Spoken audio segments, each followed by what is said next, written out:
ओम श्री गुरुवे नमः। अखंडानंदबोधाय शिष्यसंतापहारिणे सच्चिदानंदरूपाय रामाय गुरुवे नमः।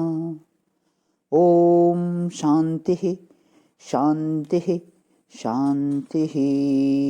प्रणाम भगवान। मांडुक्यकारी का प्रवचन वैतथ्य प्रकरण से स्वामी श्री अखंडानंद सरस्वती जी महाराज का दिव्य ग्रंथ भगवान, जिसमें हमारा पेज नंबर चलेगा आज 46। तो पिछले सत्संग में आया था भगवान की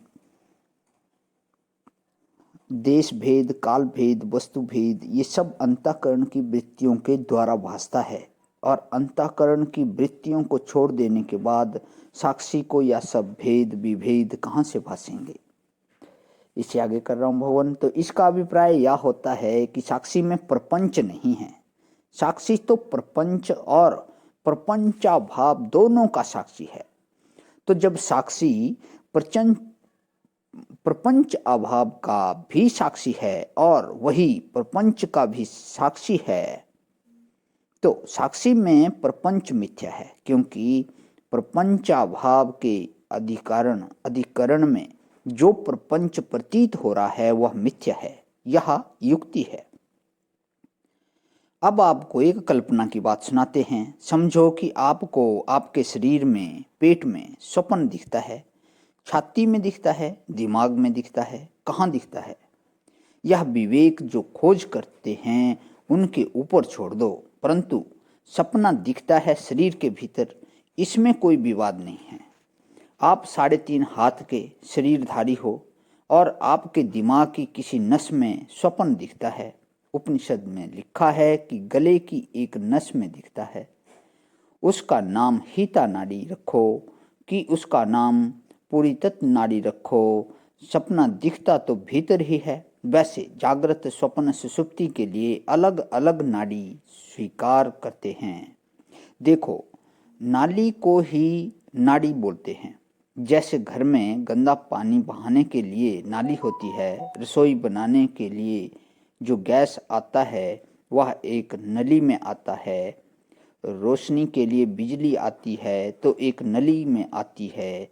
जैसे आपके शरीर में खून की नाड़ियाँ बहती हैं, धमनी, शिरा आदि, वैसे ही विराट के शरीर में ये नदियाँ जो हैं ये नाड़ी की तरह हैं, और समुद्र आशय की तरह रहते हैं, और सूर्य चंद्रमा उसके नेत्र हैं।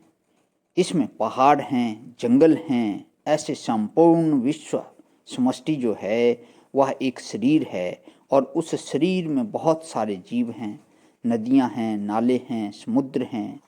जब योगी लोग स्थूल शरीर का अभिमान छोड़कर, इस व्यष्टि शरीर का अभिमान छोड़कर समष्टि शरीर में अपने अभिमान को स्थापित करते हैं, तब उनको सब दिखाई पड़ता है। देहे अस्मिन् पर्वतः सर्वे नदा नद्यश्च सागरः। तो जो परमात्मा है, तुम्हारा अहमर्थ भी वही है।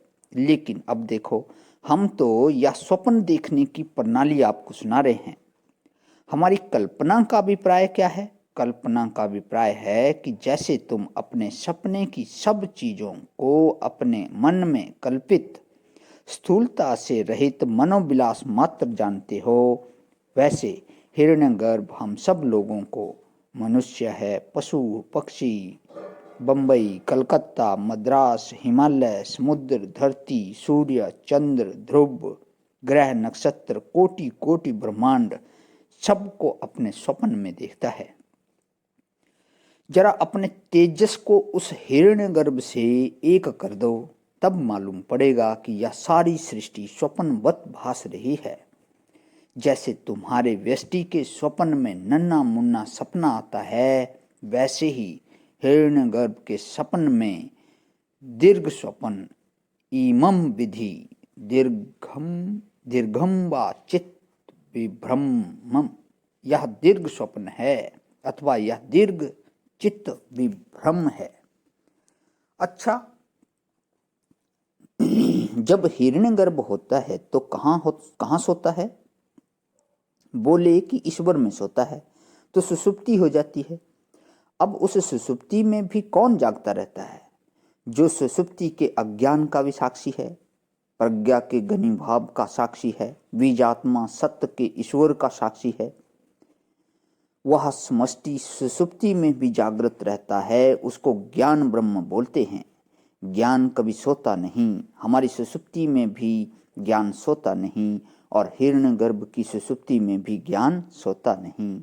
जैसे हमारी प्रज्ञा के घनीभाव में ज्ञान जाग कर सुषुप्ति को सुखम अहम स्वप्नांसम न किंचित एव दिशम, सुषुप्ति के अज्ञान को और सुषुप्ति के विश्राम को जानना है। इसी प्रकार अनंत कोटि ब्रह्मांड की जो सुषुप्ति है उसमें रहकर जो ज्ञान है वह समष्टि अज्ञान को, उस मूल विद्या को, उस महामाया को जानता है।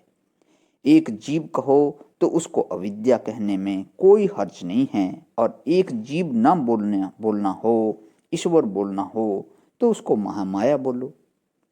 प्रणाम भगवान। ओम शांति शांति शांति।